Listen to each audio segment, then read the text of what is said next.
Mark எழுதின சுவிசேஷம் 4ஆம் அதிகாரம் 5ஆம் அதிகாரம் 6ஆம் அதிகாரம். அதில் பார்த்தீங்கன்னா மார்க் 4ஆம் அதிகாரம் 39ஆம் வசனம். சீஷர்கள் ஆண்டவரோடு சேர்ந்து படகில் ஏறி பயணம் செய்து கொண்டிருக்கிறார்கள். இதுதான் ஒரு பிக்சர், ரைட்டுங்களா?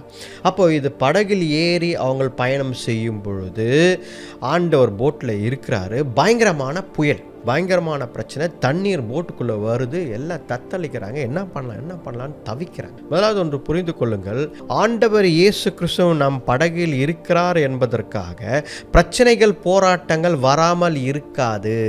நீங்கள் யோசிக்கலாம், இயேசு என் படகில், Jesus is in my boat. அப்போ எனக்கு பிரச்சனை போராட்டம் கிடையாது, சந்தோஷமான வாழ்க்கை, ஜாலியான வாழ்க்கை, ஹாப்பி. நம்ம இதை செய்யலாம் அதை செய்யலாம், ஒன்றும் பிரச்சனை, ஆண்டவர் பார்த்து கொள்வார். இல்லை, இப்படி நடக்கவில்லை.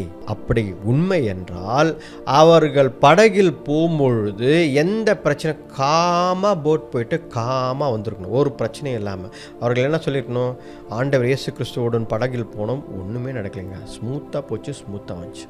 இப்படி தானே வாசனம் இருக்கணும், இல்லையே?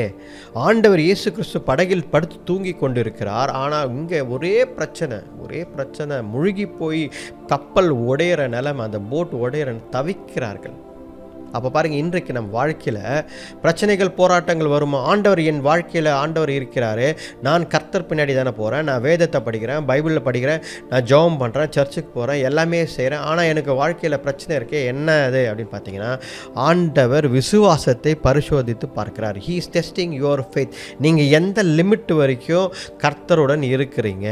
விசுவாசம் இருந்து நீங்களே தண்ணீரை பார்த்து இயேசு கிறிஸ்து நாமத்தினாலே அந்த புயலை பார்த்து பி குவைட் என்று சொல்வீர்களா என்று ஆண்டவர் பார்க்கிறார். அன்றைக்கு அந்த சீஷர்கள் யாராவது ஒருத்தர் எழுந்து இயேசு கிறிஸ்து படகில் இருக்கிறார், இயேசு கிறிஸ்து நாமத்தினாலே பி ஸ்டில் என்று சொல்லியிருந்தார்கள். ஒருவேளை ஆண்டவர் அவர்களை ஜெபத்தை கேட்டு அந்த ஸ்டாமை நிறுத்தியிருக்கலாம். ஏனென்றால் ஆண்டவர் என்ன சொல்கிறார் வசனத்தில், நான் மேலே போகிறேன், பரலோகத்துக்கு போகிறேன், நான் செய்த காரியத்தை காட்டிலும் நீங்கள் என்னுடைய பெரிய காரியங்களை செய்வீர்கள் என்று ஆண்டவர் சொன்னார். அப்படி பார்த்தீங்கன்னா ஆண்டவர் இயேசு கிறிஸ்து என்ன சொல்கிறாரு, நீங்கள் பெரிய காரியத்தை செய்ய போகிறீங்க.